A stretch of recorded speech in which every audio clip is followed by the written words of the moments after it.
Setelah ditetapkan 2 tersangka baru kasus korupsi dana PAD Desa Bukit Batu, penyidik Kejari Oki segera melimpahkan berkas perkara ke pengadilan.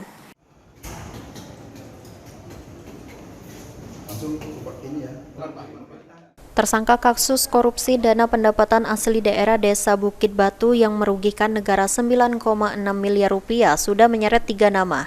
Tim penyidik Kejaksaan Negeri Oki masih terus melakukan pemeriksaan terhadap saksi-saksi. Tim penyidik Kejari Oki, Tria Hadi Kusuma, saat diwawancarai mengatakan pihaknya akan segera melimpahkan berkas perkara tersebut ke pengadilan dan akan melihat fakta-fakta baru di persidangan. Sedikitnya sudah 60 saksi yang masih diperiksa terkait kasus korupsi PAD Desa terhadap hasil kerjasama plasma sawit di atas tanah Desa Bukit Batu tahun 2015 sampai 2021. Penetapan tersangka tersebut merupakan hasil daripada pengembangan penyidikan yang sebelumnya.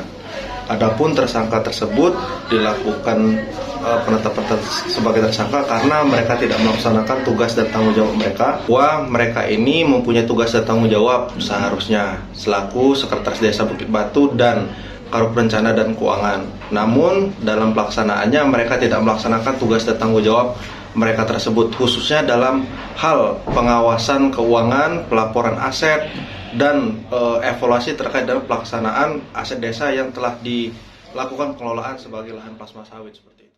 Sebelumnya, Kejari Oki sudah menetapkan AS, mantan Kades Bukit Batu, kemudian menyusul Sekdes dan KUR Desa yang kini sudah dilakukan penahanan selama 60 hari ke depan. Beberapa waktu lalu juga sudah dilakukan penyitaan terhadap sejumlah aset dan rumah milik AS. Bila mana ditemukan fakta baru di persidangan nanti, maka pihak Kejari Oki akan segera menindaklanjutinya. Novan Wijaya, PAL TV.